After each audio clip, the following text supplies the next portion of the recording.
Ladies and gentlemen, good day and welcome to the LIC's H1FY25 earnings conference call. As a reminder, all participant lines will be in the listen-only mode, and there will be an opportunity for you to ask questions after the presentation concludes. Should you need assistance during the conference call, please signal an operator by pressing star, then zero on your touchtone phone. Please note that this conference is being recorded. We have the senior management of LIC led by Mr. Siddharth Mohanty, CEO and MD on this call. I now hand the conference over to Mr. Siddharth Mohanty, CEO and MD, LIC. Thank you, and over to you, sir. Thank you. Good evening, everyone. I am Siddharth Mohanty, Chief Executive Officer and Managing Director, LIC. I would like to welcome all of you to the half-yearly results call of the financial year 2024-25. Our results declared today have been uploaded along with press release and the investor presentation on our website as well as the websites of both the exchanges, BSE and NSE. Along with me on this call, I have four managing directors, Mr. M. Jagannath, Mr. Tablesh Pandey, Mr. Satpal Bhanu, and Mr. R. Doraiswamy. Senior officials of the corporation present on this call are Mr. Dinesh Pant, Appointed Actuary and Executive Director, and Mr. K.R. Ashok, Executive Director from the Actuarial team, Mr. Sunil Agarwal, CFO from the Finance team, Mr. Ratnakar Patnaik, Executive Director, Investment Front Office and CIO, and Mr. K. Sesgiridhar, Executive Director, Investment Back Office from the Investment team, Mr. R. Sudhakar, Executive Director, Marketing and CMO, Mr. Hemant Buch, Executive Director, B&AC, Ms. Manju Bagga, Executive Director, Pension and Group Schemes, Ms. Rachna Khare, Executive Director, CRM Policy Servicing, Sri C.V. Ramana, Additional Executive Director, CRM Policy Servicing, Ms. Vandana Sinha, Executive Director, CRM Claims Annuities, and Mr. Sanjay Bajaj, Head Investor Relations. Before I get into details of our performance for H1FY25, that is for 6 months ended September 30th, 2024, I would like to thank all of you for joining this call during late evening on a Friday. In today's call, we are aware that you will have many questions for us as a management pertaining to the new product regulations. Let me now mention the key business, operational and financial highlights for the half year ended September 30th, 2024. Premium income. For the 6 months ended September 30th, 2024, we have reported a total premium income of INR 2,33,671 crore as compared to total premium income of INR 2,05,760 crore for the 6 months ending September 30th, 2023, registering a growth of 13.56% on year-on-year basis. The individual new business premium income for 6 months ended September 30th, 2024 was INR 29,538 crore, and for the corresponding 6 months of last year, it was INR 25,184 crore, thereby registering a growth of 17.29% on year-on-year basis. Renewal premium income in individual business for 6 months ended September 30th, 2024 was INR 1,15,158 crore as compared to INR 1,09,599 crore for 6 months ended September 30th, 2023. Therefore, for the 6 months ended September 30th, 2024, our total individual premium income, including renewal, was INR 1,44,696 crore as compared to INR 1,34,783 crore for 6 months ended September 30th, 2023, registering a growth of 7.35% on year-on-year basis. The group business total premium income for 6 months ended September 30th, 2024 was INR 88,975 crore, comprising new business premium of INR 86,056 crore. In comparison, for 6 months ended September 30th, 2023 last year, the group business total premium income was INR 70,977 crore and comprised new business premium of INR 67,505 crore. Therefore, for this 6 months ending September 30th, 2024, the total group premium has increased by 25.36% as compared to similar period of previous year. Market share.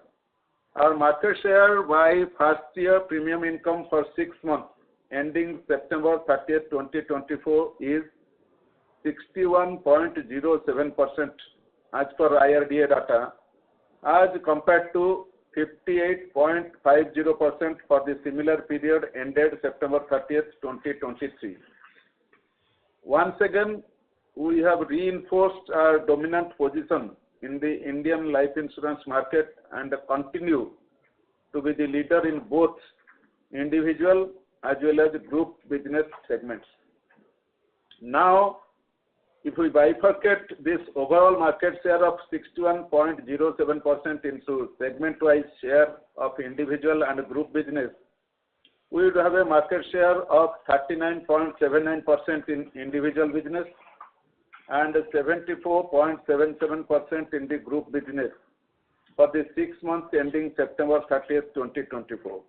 On a comparable basis, for the 6 months ending September 30th, 2023, the respective market share for individual and group business were 40.35% and 70.26% respectively.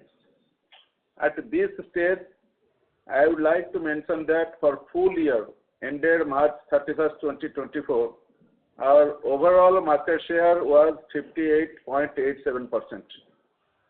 I would like to remind you of our analyst call post FY24 results, wherein we had mentioned about our regaining the market share in FY 2024-25. As you can see, we are on right track for achieving the same. Breakup of business on APE basis. Total annualized premium equivalent APE for 6 months ended September 30th, 2024 is INR 28,025 crore, which is comprised of individual APE of INR 18,163 crore and group APE of INR 9,862 crore. Therefore, on APE basis, the individual business accounts for 64.81% and group business accounts for 35.19%. Further, of the individual APE, the par business accounts for INR 13,385 crore and non-par amounts to INR 4,778 crore.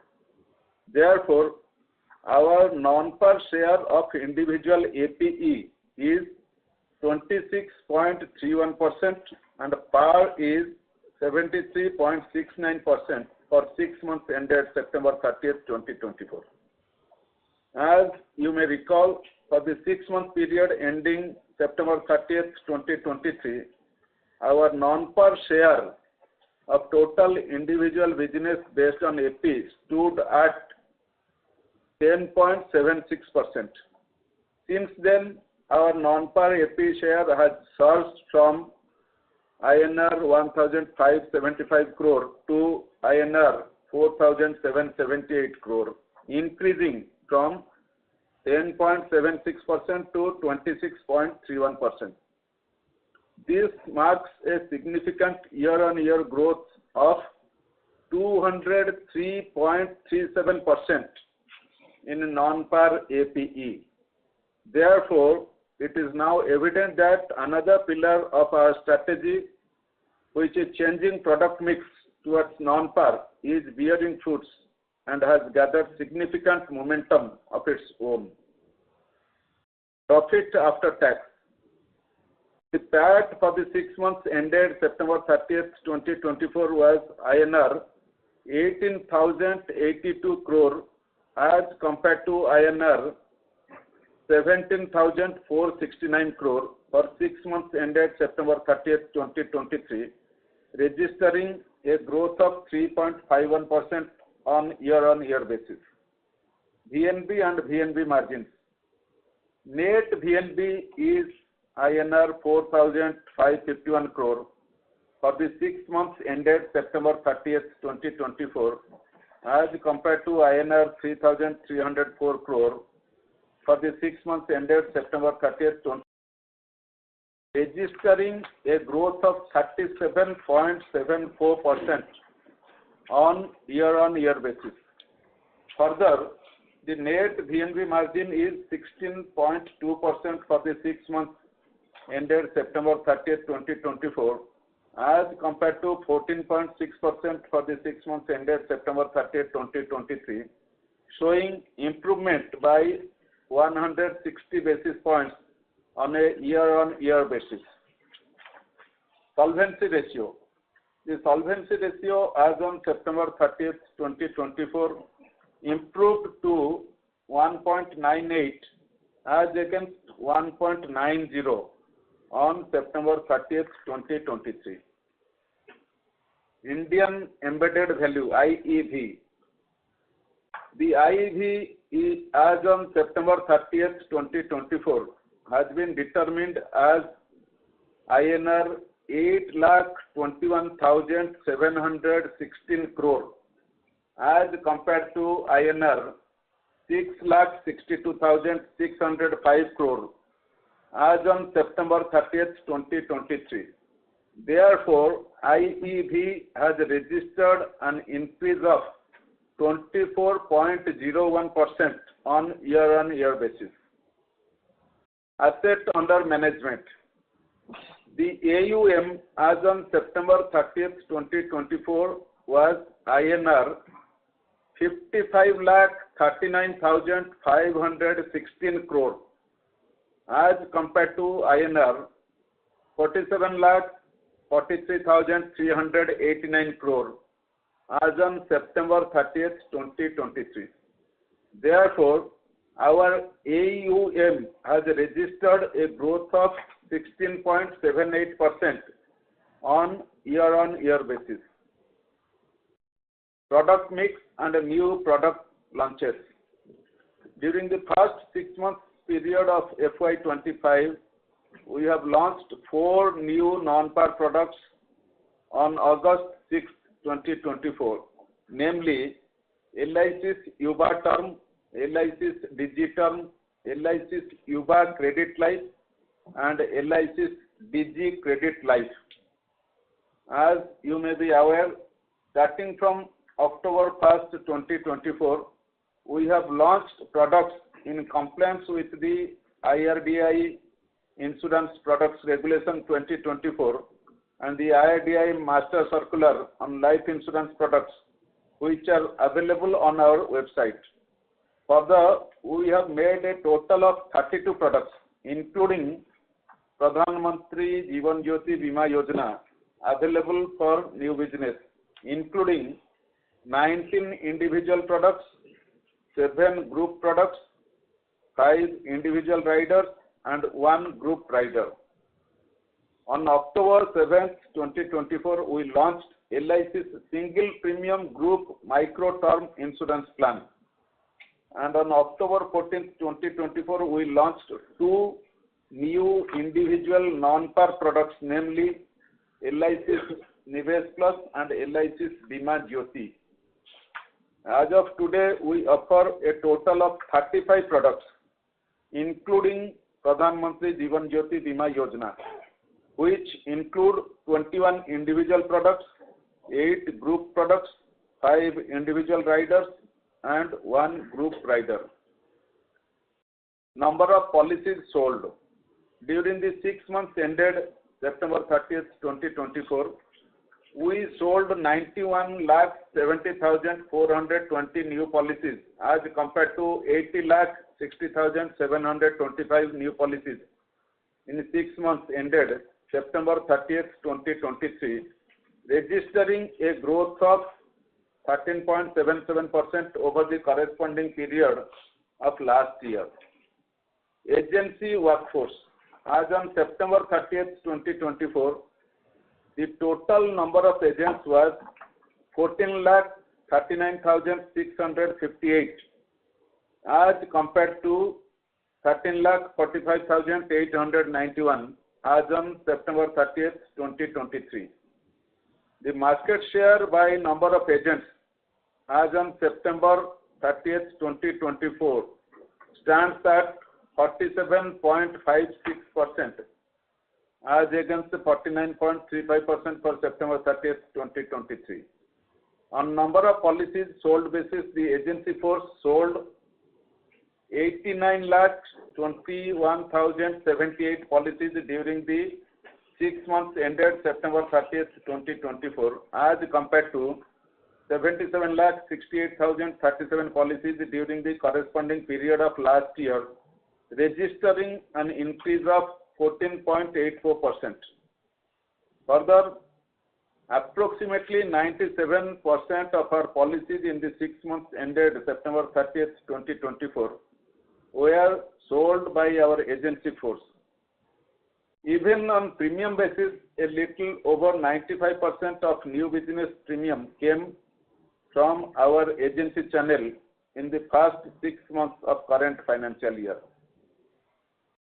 Contribution by Banca and alternate channel.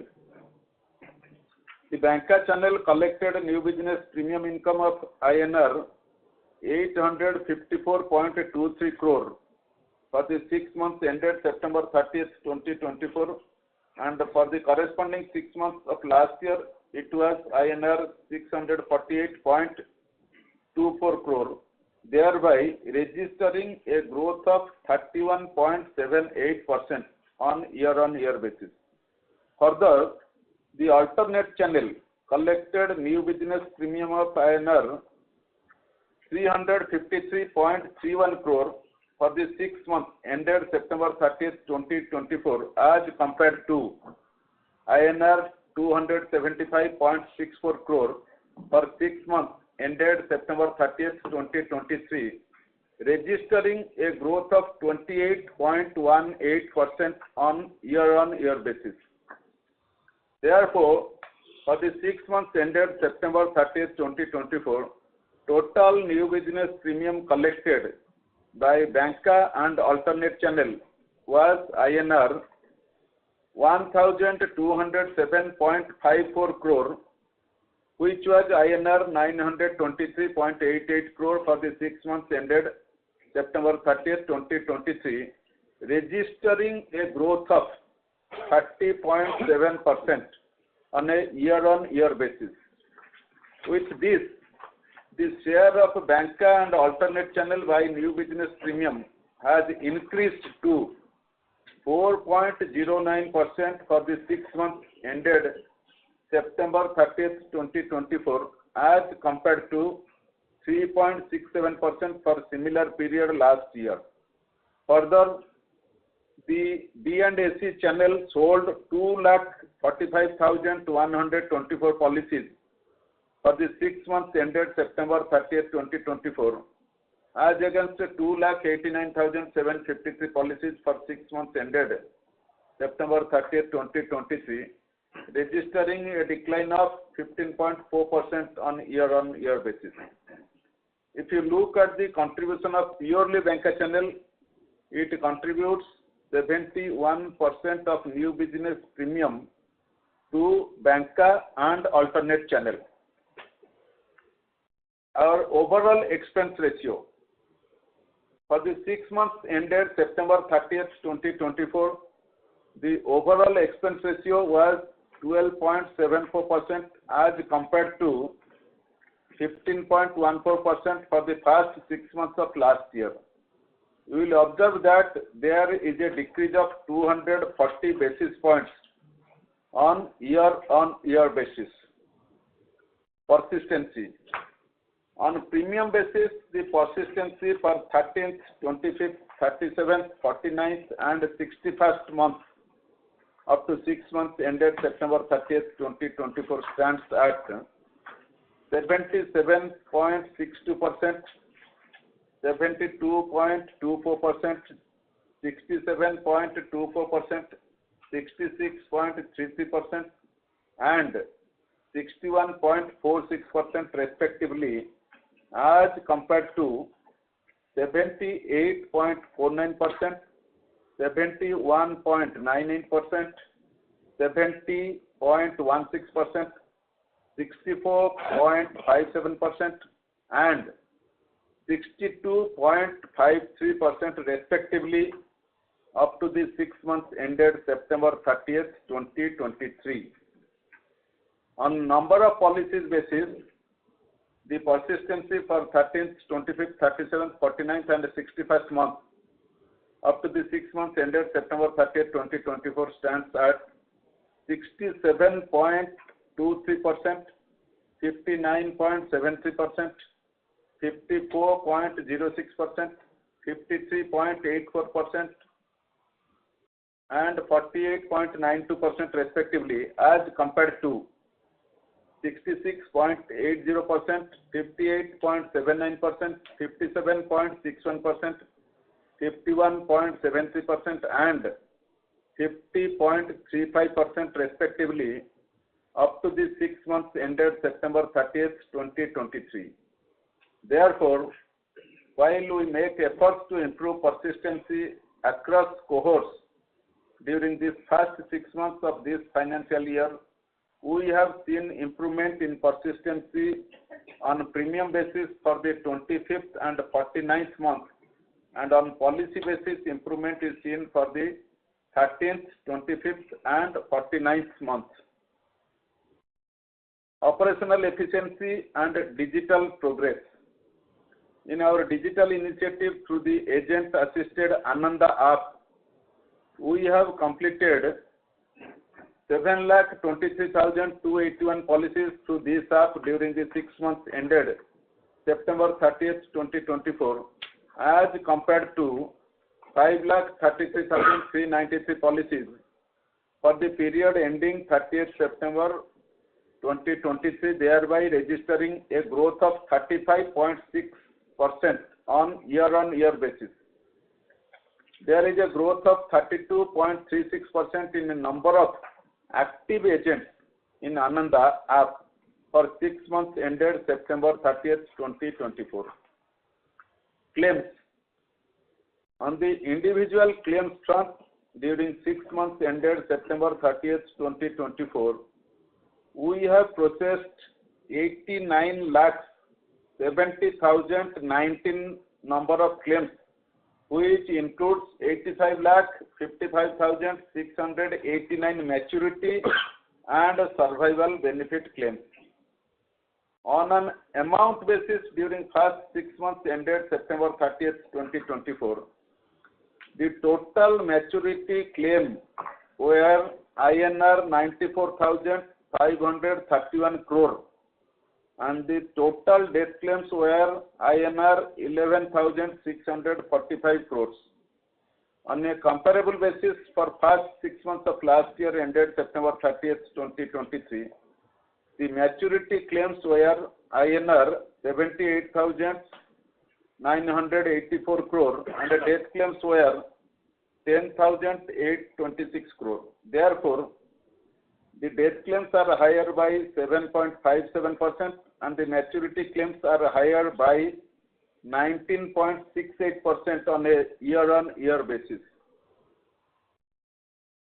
Awards and accolades. The list of awards won during H1FY25 is presented on slide 63 of the results presentation, which indicates that our customer-centric efforts have been recognized by various industry platforms. LIC is now the strongest insurance brand globally, according to Brand Finance Insurance 100 2024 report. Before I close my opening remarks, I would like to list down significant achievements during the quarter. There has been a significant increase in our H1FY25 market share to 61.07% from 58.87% for full year ended March 31st, 2024. Also, for past 6 months of FY24, we had a market share of 58.50%. Our overall AP growth is 23.86% on a year-on-year basis. This represents strong underlying secular growth in both individual and group business. Our non-par share of individual AP business has further grown to 26.31% for H1 FY25 as compared to 10.76% of the same period for previous year. GNB has also increased by 37.74% on a year-on-year basis for the past 6 months of FY25. DNB margin have shown as positive bias with a 160 basis points increase to 16.2% for H1 FY25. IEV has increased by 24.01% on a year-on-year basis for past 6 months of FY25. AUM has increased by INR 7,96,127 crore in H1 FY25, registering a growth of 16.78% on a year-on-year basis.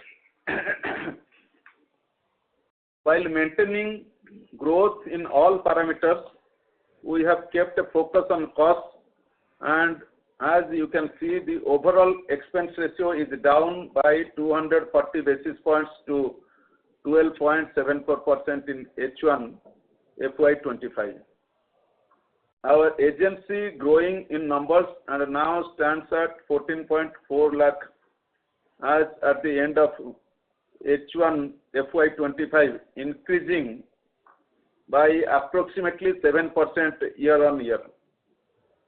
Now, I would like to end by stating that we are focused on adapting and evolving in line with market demands and regulatory expectations while staying true to our core values of Yogakshemam Vahamyaham, which means your welfare is my responsibility. The results of this half year demonstrate both our resilience and our commitment to sustainable growth built on foundations of decades of trust, customer centricity, and life cycle product design. I now request the moderator of this call to open the floor for the question and answer session. Thank you. Thank you very much. We will now begin the question and answer session. Anyone who wishes to ask a question may press star and 1 on their touchtone phone. If you wish to remove yourself from the question queue, you may press star and 2. Participants are requested to use handsets while asking a question. Ladies and gentlemen, we will wait for a moment while the question queue assembles. Again, if you wish to join the question queue, please press star and 1 now. Our first question comes from Avinash from MK Global. Please go ahead.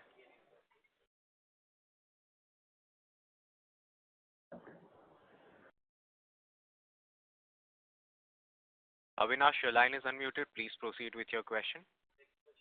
Yeah, hi. Good evening. Thanks for the opportunity. 2 questions. The first one is on the margin movement sequentially, particularly for the par product. So the first quarter margin is close to 7%, and now the first half margin is close to 10%. That suggests that, if we were to do that the math, the Q2 margin for PAR has suddenly gone to a different level, like 14 odd percent. Now, in the same period, I mean, there has not been much of a changes in the economic variable, including interest rate.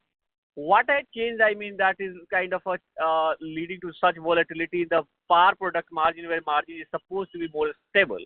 So if you can just help, because I mean, if I see the non-PAR, if I see the group, margins are where they are typically more or less stable. So if you can just help us understand this PAR margin. And the second question now would be more related to what is happening on the regulatory front, this new surrender regulation and all. And if we see the persistency for you is still on the lower side. And now with this kind of a higher surrender value, you will have to adjust. Now, if you were to protect your margins, you will have to sort of cut the payout to the agent. That will be again a challenging task. And more than that, how is your PAR product going to remain attractive? Because there are kind of a double whammy on the bonus, your ability to pay bonus. One is this, the new surrender regulation, and in the past, anyway, the fund bifurcation would have some impact. In this backdrop, the PAR product attractiveness comes under question. So these are my two questions. Thank you. On the PAR margin, though it is, you have compared the quarter-to-quarter movement. Actually, what happens is we have a sort of a business cycle among the various quarters. So the directly comparing the quarter-to-quarter movement may not give a clear picture.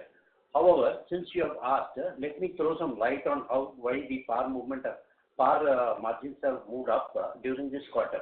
What exactly has happened is this quarter has been a bumper business you must have noticed for the corporation, and we have noticed that within the PAR business there has been a very good movement towards certain products which give us a good margin. So that is a specific reason why the PAR margin has moved up during this quarter.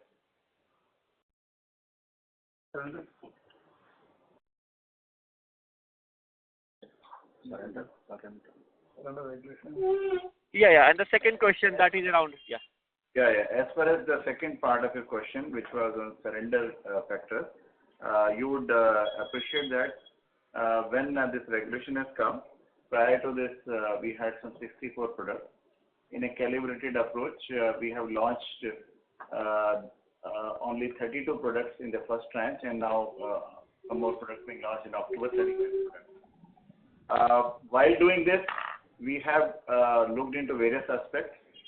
Many of the products have undergone revision in premium rates to factor for the high benefits, probabilities of those high benefits. Design changes have also been done. So, considering all those trends and economic parameters being expected to be same, then the margins would not get a hit on the count of those products. In fact, some of the high yielding, high margin products, premium rates have been retained, even the benefit and for the intermediaries have also been retained. So, we have realigned our product offering to ensure that there is no, adverse effect on the margins because of that thing. But beyond that, we are working in a manner because we understand the approach for us cannot be only margin driven. It has to be ultimately to overall profit driven, VNB being enhanced as well as the embedded value being taken into. So all those needful steps have been taken to align to ensure that our journey remains on the line on which we have planned. Okay, thank you. Thank you. Thank you. The next question comes from Uday Pai from Investec. Please go ahead. Hello, thank you for the opportunity. I just had two questions.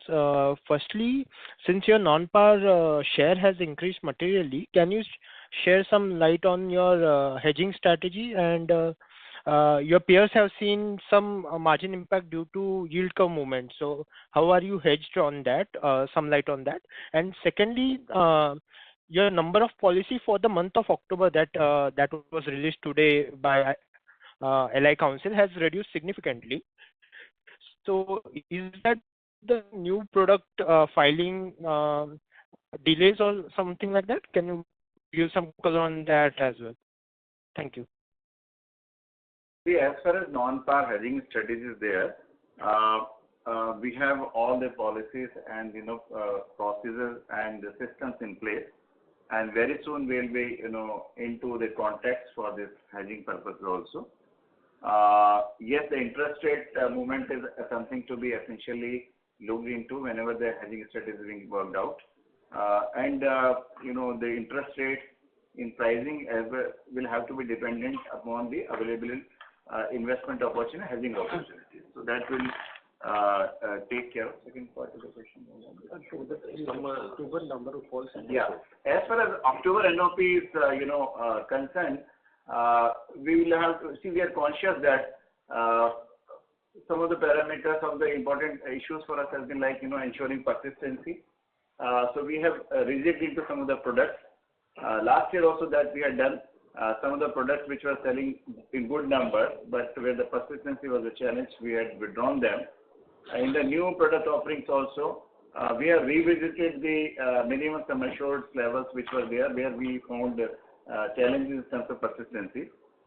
We are aware that in the initial phases, as our intermediaries get used to the higher ticket size or appropriate ticket size, which is not only from persistency point of view, but from the point of view of the ultimate customer delivery at the point of maturity or at the time of any eventuality which happens.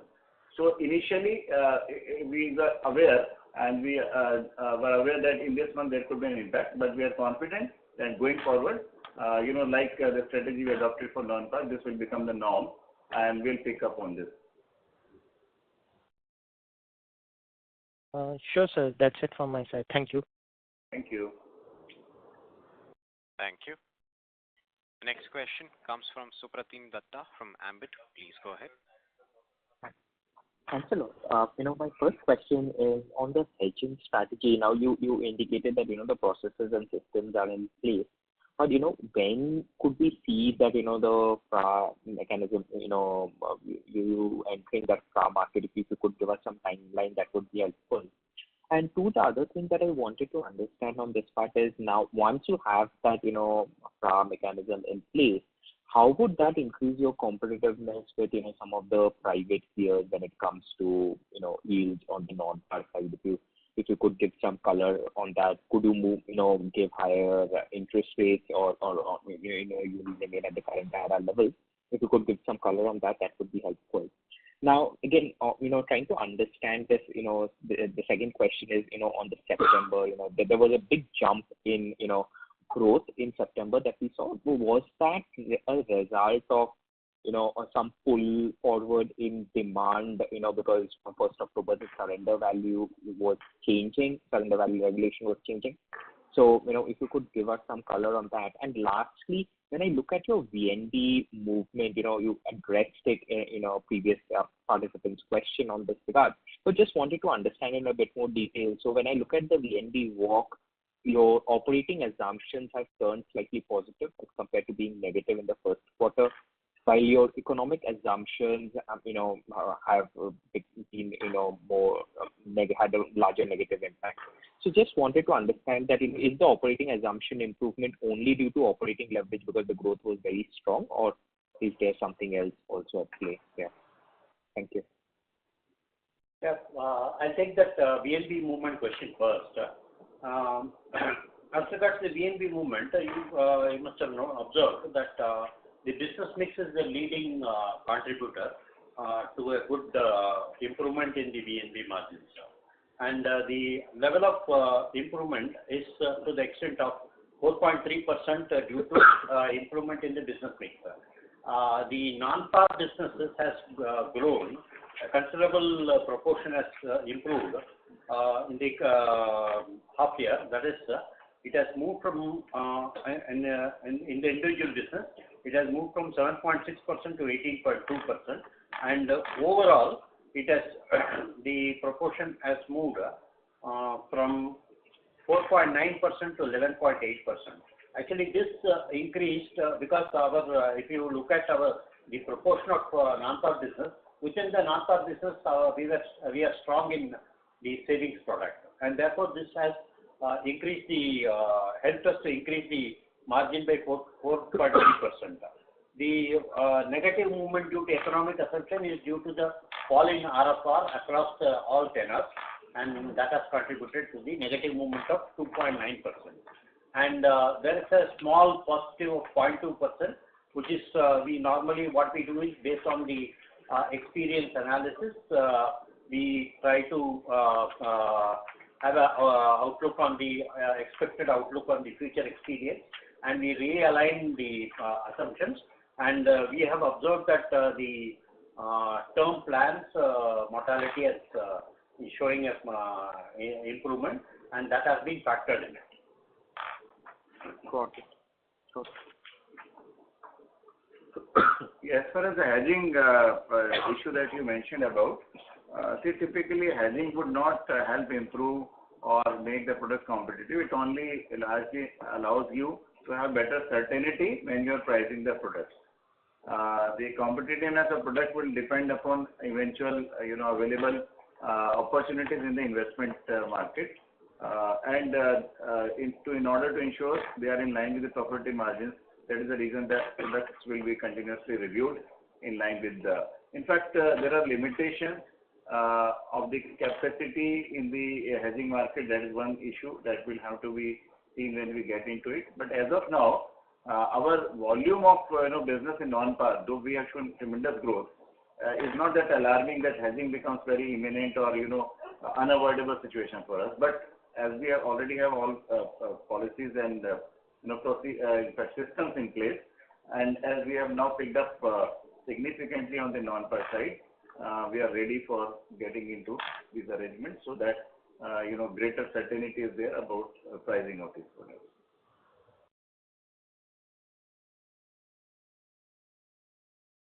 Mr. Datta, you have any further questions? Yeah, on the September, what really drove that, jump in? Was it a pull forward in demand, or was it, some other driver? If you could give some color on that. As far as September business is there, it has not been a very conscious strategy on our part that September should become big, because we really have come out that we are ready with the products that had to come about. Naturally, intermediaries or markets seek an opportunity in which they feel enthusiasm. Possibly, people wanted to cover up for the October month when the season for festivals are there, and that gave them opportunity. And some of the, even for general public also, which is very fascinated by existing products, they would like to take those products. So that helped us garner a good momentum among intermediaries. We always try to work every month, actually, very sincerely, that every month should be like September, but every month cannot become like September or March. And it was good that we could get a good business in the month of September. And now with the new products being available with their own benefits to the customers and the design features, we expect after some slowness possibly in October, which is expected, because once you have a very good month, the following months tend to become slightly relaxed. And we also expected our agents and the marketing team to understand the new products, their nuances. We are sure that once it has circulated down the line, the coming months will be good from the business point of view. Got it. And just one follow-up question here. I wanted to understand, how has the commission structure for agents changed, from 1st October versus, pre-1st October? If you could give us some color on that, that was really helpful. Thank you. That's my last question. As we mentioned earlier also, the purpose of all the redesigns has been that when the new product regulations have come, we have to ensure that the policyholders' benefits are in line with the expectation of the regulation. On the same side, actually, we also have to ensure that the profitability expectations from the investor point of view does not suffer. Third balancing important point is that distributors' attractiveness for the products for the distributor should also not suffer. But what we thought was that largely because the concern of the regulator was that insurance companies should not benefit out of less business. So that is possibly the driving purpose for higher surrender exit values. So it was necessary for us as a response that we ensure that in the first place, the quality of the sales is such that it is driven towards long-term survival of the policies, because that's the win-win proposition for insurance company, the intermediaries, and for the public trust. So what we have tried to do is, we have no intention to reduce the benefits of our intermediary, because we have seen from the presentation from CMD also that 95%, 96% of business is sold by them. What we are trying to develop and create a culture in which the reward should be linked to the level of the persistency, and therefore very minimal changes have been done. But let me clarify that in many of the products we have not even touched the commission rate. In fact, in some of the policies, big ticket size policies, we have rather incentivized for better behavior. In fact, some of the products we have increased the commission rates at the later stages. So the idea is that the intermediaries should not lose out on it, but our behavior and our sales are driven in a manner so that long-term perspective is kept in mind. So that's all. In fact, some of the popular products we have not even changed premium rates also. Wherever, because the large point has been that the profitability should not get compromised, the quality of the business should not get sacrificed in this process, and the persistent business should be rewarded for it. Got it. Thank you. Thank you. Thank you. The next question comes from Aditi Joshi from JP Morgan. Please go ahead. Yeah, thank you for the opportunity, and good evening. A couple of questions. So firstly, on the VNB margin walk that we have provided, as if we compare the VNB walk in the first quarter, there was a negative impact from the higher product benefits, but in the first half one, it wasn't there at all. So can you please help me understand how shall we read it? And secondly, if you look at the share of urban business versus the rural, we have seen it has improved. So can you just help us understand what strategy you're using, you're adopting, as in focusing more on the urban, and will it be continuing going forward? And just last very quick question on the duration, average policy term of the non-par savings. I can see in the presentation it's somewhere around 72 years. So just wanted to understand what is the typical premium payment term of these very long-term policies, and just if also you can share some trend on the hedging costs for these products. Do you see any higher hedging costs in this particular segment? And that's all. Yeah, on the VNB movement, actually what has happened is earlier we were showing it business mix and the benefit as two components, and we now aligned it with the market where both these components are merged, and the walk which we have shown as business mix incorporates this item also.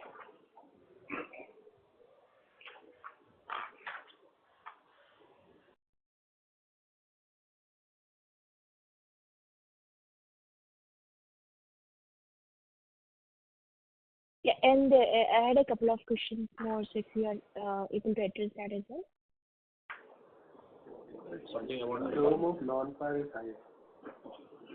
See, what is happening, you talked about the strategies regarding urban and rural. That way, our strategy, because a large part of our business, almost, if we go almost 50 to 60% around business is coming from rural places also. Now, it is not, strategy is not that we should get business from urban places only. We are equally focused in urban and rural places. All our policies are available irrespective of the geographies which are there. But different places do have different preferences, and it is quite natural that in the urban centers the average ticket size is higher than as compared to the rural. But we have many pockets of rural where the average ticket size is even very high. So it's not that.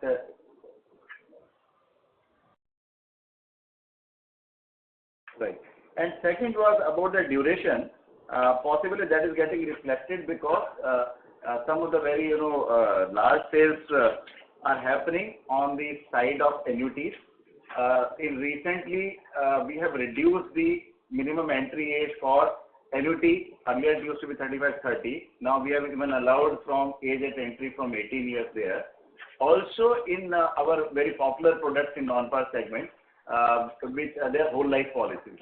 So there also the age of entry is now revised to even 18 years. So the average, because the whole life is considered something around 80 years to 100 years, that is how we price for it. In fact, the maturity value is taken up to 100 years. So from that perspective, the longer duration can be seen in the saving side. And just one follow-up, what is the typical premium payment term of these two policies that you have mentioned? The premium payment terms for typically for the annuity products come under two options. Immediate annuity means it is bound to be single premium, and the deferred annuity option, which earlier was up to 12 years premium paying, now under the revised product filings, we have up to 5 years being offered. For the other products, the premium payment terms can be 15 to 20 years. So, the premium payment, there are limited premium products. So these are not regular premium products. Okay, sure. And just one last follow-up on the trends in the hedging costs that you have seen. Is there any increase that you have seen in this year as compared to the last year? Yeah, that's all. Trends in the as of now, actually, we have not entered into any contract into hedging cost, so that has not triggered for us at this point of time. So that cost may possibly be incurred, in case of changing interest rate scenarios going upwards. But that's not the situation. As of now, we still have to, so there is no hedging cost for us at this point of time. Sure, got it. Thank you so much. Thank you. Thank you. The next question comes from Gaurav Jain from ICICI Prudential Mutual Fund. Please go ahead. Hi, thank you for the opportunity.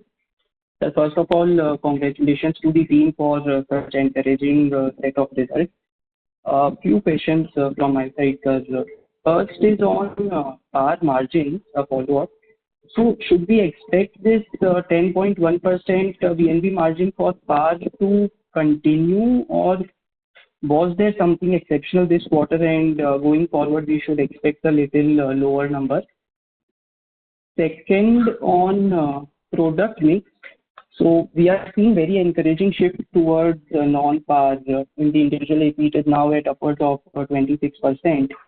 So what is the sustainable number towards in product mix that we think we should achieve for FY25 and say going forward? Third is on distribution mix. We are seeing encouraging shift here also in favor of bank and alternate channels are now closer to 5% of individual NBP. So if you can highlight what are the steps that we have taken, have we added new banks or towards digital channel, etc. And fourth is update on the investment in Sahi that we were planning to do. Yeah, that is all. Thank you. Regarding the par margin, if you look at the margin for first half yearly FY24 of par margin compared to half yearly FY25, it is flat. It was 10.3 at 24 and now it is 10.1. So this 10.1 is not something which is completely out of place. So you will have to this should be sustainable. On that way, yeah. Okay. On product mix, non-par. See, on the product mix on non-par, the impact on the margin is being right? You want to know the impact of margin due to product mix? Going forward. No, sir, that is given. My question is, what should be the sustainable product mix that we should think? Should we expect this non-par as a percentage of individual AP to continue, or was there something exceptional this quarter? Yes. See, there our strategy is very clearly that we want to have a modest growth in as far as the par growth is concerned. And in non-par, we consider that the pace of growth should continue and shall continue in this manner only. Participating business has been slightly dipped, some less single digit negative has been there. Our endeavor is that even this should continue as a journey, it should not be negative. So we are working towards a direction in participating should grow. But we expect the non-participating business growth to continue on this line. Or in fact,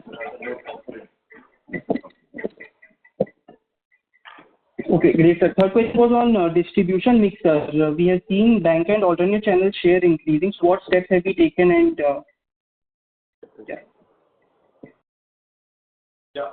Good evening. The approach has been to expand the partnership bandwidth and engage with the overall relationship size that we have in bank and alternate portfolio. And that has helped in the sense that we could add some significant kind of a partnership on the bank side.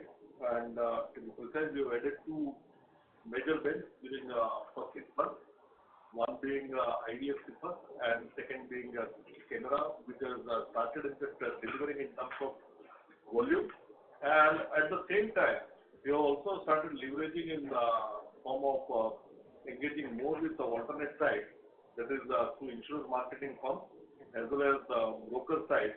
And that also has in fact given very encouraging kind of a response in terms of overall numbers. So this focus will continue with more engagement in terms of expanding the bandwidth, both on bank as well as alternate side. And we are hopeful of continuing with the same growth momentum and improving our share within the overall performance of the corporation going forward. Great, sir. Last question on update on investment in SAI, sir. Investment? What is the question? Come again, please. Standalone health insurer, sir. See, as far as standalone insurance is concerned, our CMD has already discussed and elaborated upon that. That's a very interesting and exciting sector for us to look at. We are looking for all the opportunities there, and it's a work in progress with great enthusiasm and focus into it. So it's a work in progress. We are going in that direction. It's a growth opportunity area, so we consider that it's a good ally for life insurance. Great, sir. Thank you so much and all the best. Thank you.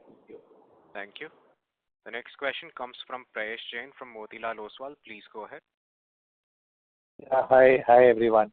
So just firstly on the commission structures, there has been a lot of talk in the media about the agents showing their dissent over the altered commission structures, particularly on the upfront commissions going down, and secondly also there are some clawbacks as well. So is the comfort given to the agents, or where are we in that, and how do we see this going ahead in that sense? The commission has been realigned. It is not reduced to whatever was given during the entire duration of the policy. Agent still gets that. So some restructuring has been done. So there is no reduction per se, which is perception now. Okay. And are there any clawback clauses for the agent? Clawback, that is enabling provision. We are not going to implement it. It depends upon our experience. Because the new products have been filed from 1st October, we are selling products as per the new regulation. So depending upon our experience, and my belief is that there will be no need to implement this clawback provision. That will not be required in LIC. So in the current product, in the current structure, there is no clawback. It is an enabling provision that you have taken, wherein with your experience in future, if need be, you will implement a clawback by intimating the agents. Now we have not implemented a clawback. Okay, got that. And sir, the second question is on urban versus rural, and rural has been your homestay for relative to the other other players in the market, the private players are now looking to get into tier 2, tier 3, expanding their branch presences, hiring far more agents at a much more rapid pace. You indicated that the market share and number of agents has been reducing for us. So in that sense, do you see that you need to, alter your product rates or commission structures in a way to maintain your position in the rural areas, or how do we see this kind of panning out? Yeah, as far as benefits to the distributor has to be considered. We have to be cognizant of the fact that the new regulations do allow insurance companies, including us, to decide the pay structure for the distributing channel in reference to the different parameters as per the approved policy.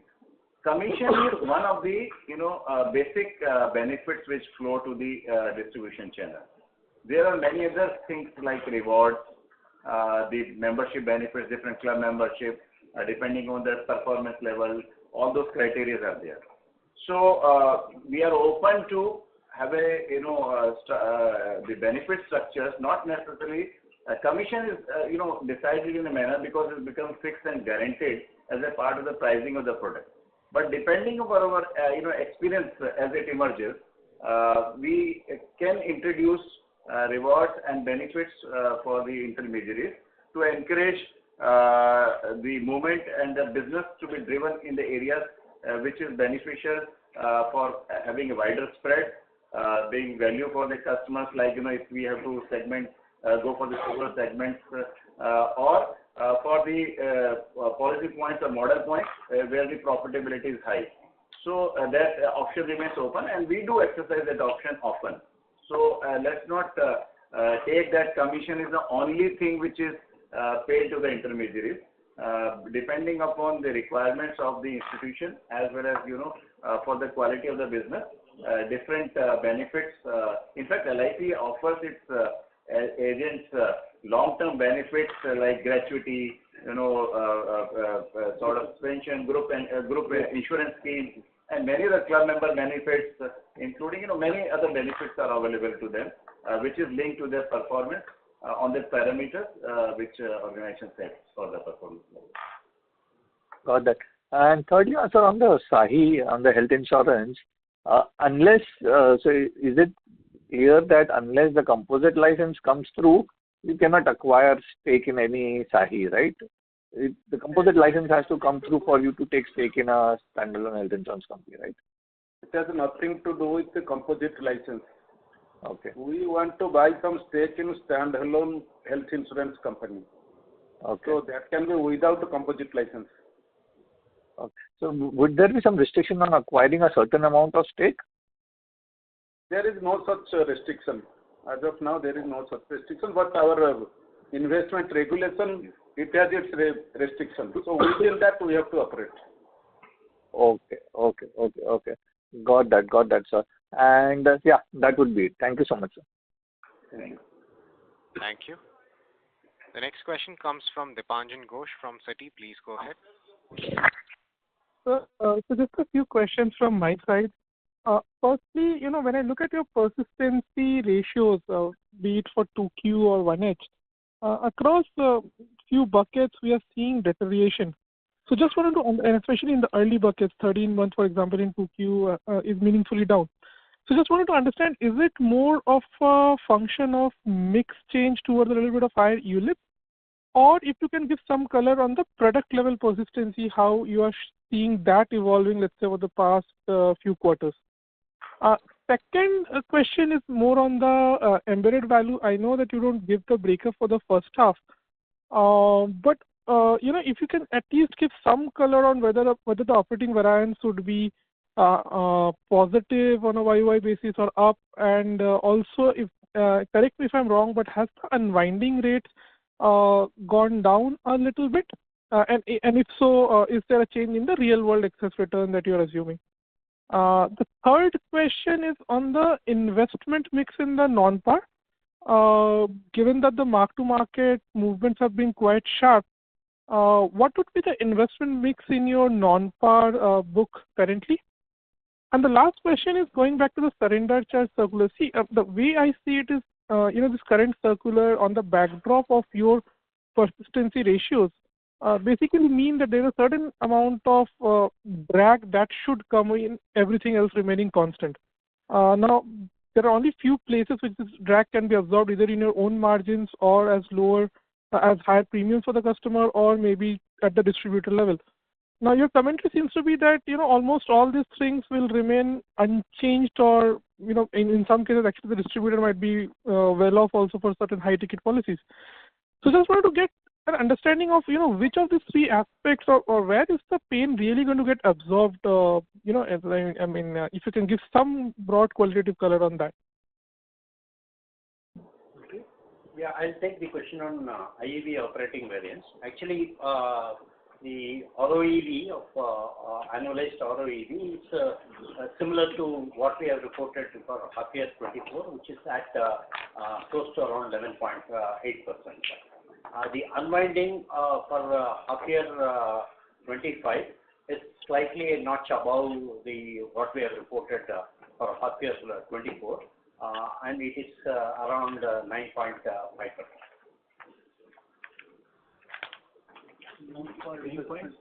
See, as far as non-par investments is concerned, I guess you're asking in context of the policyholder fund, not solvency margin. So around 9 to 10% of the value is in equity. You would expect that in non-participating fund, actually there is a greater asset liability matching requirement, and the discretionary benefits not being there, the larger component of investment is in the fixed securities. So in line with that principle, around 9 to 10% roughly would be the amount which would be invested in the equity portion. The balance is in the fixed security.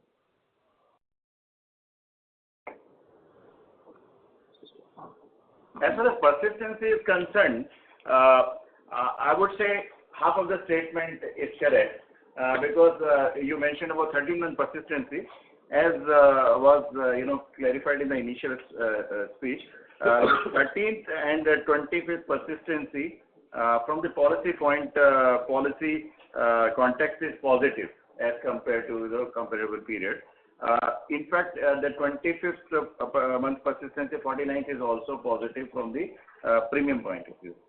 Yes, we agree that in fact a lot of steps have been taken by us in terms in the previous years in terms of correction at the point, for example, micro products where we were low persistencies, but possibly the impact did not flow fully because the volumes were not that high. You would have noticed that in new product which we have launched in the month of October also, we have again reviewed minimum ticket size in mostly those products where we were experiencing lower persistency in the lower ticket size, so that we have tried to rationalize so that our journey to better persistency continues. Similarly, we have tried to, as I was explaining earlier, also incentivize the behavior. For example, putting in extra rewards for policies with higher ticket size or based on the longer duration to which they run, so that this persistency continues. In fact, some of the products which were earlier available and which we have yet not launched because we still have the window for modifying the products, we have held them back only for the reason because we did not have great persistency experience there. So those also we will relook so that the modified version of them comes in a manner so that it further helps the persistency. In fact, besides that also, at operational level also, the mode of payments and all those things also, we have relooked in many low ticket size policies, for example, 1 lakh policies, which we consider are important for a wider spread of insurance and reaching nook and corner of the society in line of the Vision 2047. But we have tried to address those low ticket size policies still being offered, but in a mode in which the persistency experience is good. So these are all steps we are continuously working out so that we continue to have better persistency experience. And the point that the 13-month persistency in count of policies and 25th month persistency in count of premium also has shown improvement is is the evidence that the steps taken in the direction have yielded the result. And just the last question was on the surrender part. I mean, where is it getting absorbed exactly?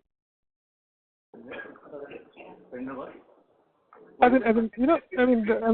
has been a change in the surrender norms, right? So everything else remaining constant, there would be a certain negative cash outflow drag, right, over a longer time horizon. Assuming everything else remains constant. Now, you obviously tweaked the product designs. You mentioned that you have not materially changed the commission structure. In fact, in some cases, commission structures might have actually improved also. You also mentioned earlier in the call that margins should broadly remain where they are. So and in some cases you have maybe taken a little bit of premium hike. So I just want to understand in which of the areas, I mean, there are three stakeholders, right? The corporation, the customer, and the distributor, right? So who is really going to bear the pain of this negative drag exactly? We would want that nobody should bear the pain of this, and it should be a win-win proposition, because the spirit of the regulation, which is that customer should get value, has to be ensured. So what I was suggesting earlier also, that what we have tried to do is, we have looked into the possible cost impact on the benefits of this, and therefore necessarily reprice our products where we felt this could be an issue. Similarly, while we are saying that we have not reduced overall commissions, as CEO and we explained earlier, we have redesigned them in fact, so that what was being paid in the first year is now being paid, say, in the third and fourth year, so that when the policy goes along, the commission gets paid. So it is not denied, but it is linked to the continuity of the policy. Because there, as you rightly mentioned, there is going to be financial impact. So to that extent, it limits and restricts the financial impact to that extent. Similarly, we have in fact made certain changes in our products, so that the benefits, it's not that if 1 year premium is paid or not paid, then the benefits go away. We are giving proportionate benefit to the policyholder in the ratio to the premium they are paid.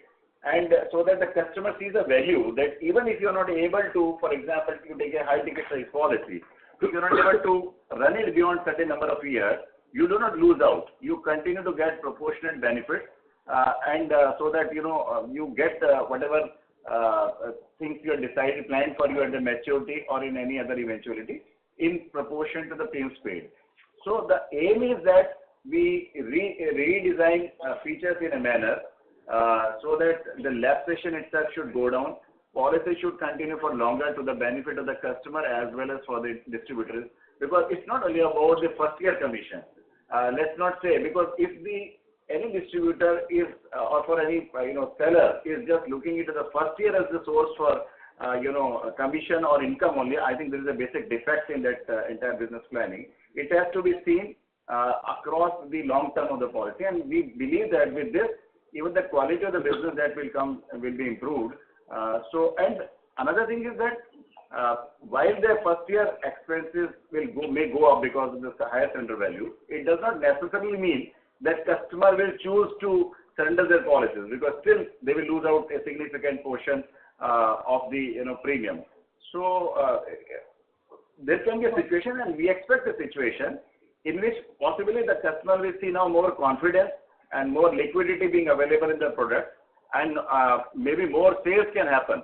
So we all have to see how actually the situation comes about. As of now, we have repriced the products, we revised the products and the features in them, so that all these parameters are balanced out, and we'll continue to review our products as and when situations demand. We'll review them further also, and we will continue to address. It's not about confining to the existing product. We have filed more products also, and we believe that beyond the returns only, we want to focus on the health protection side of it.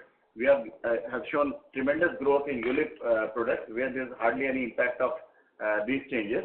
And plus, we'll continue to, and we are really filed, and we'll continue to work for the product, where the concentration is not only in terms of returns, but it is also about the various features which are the product which suit to their lifestyle.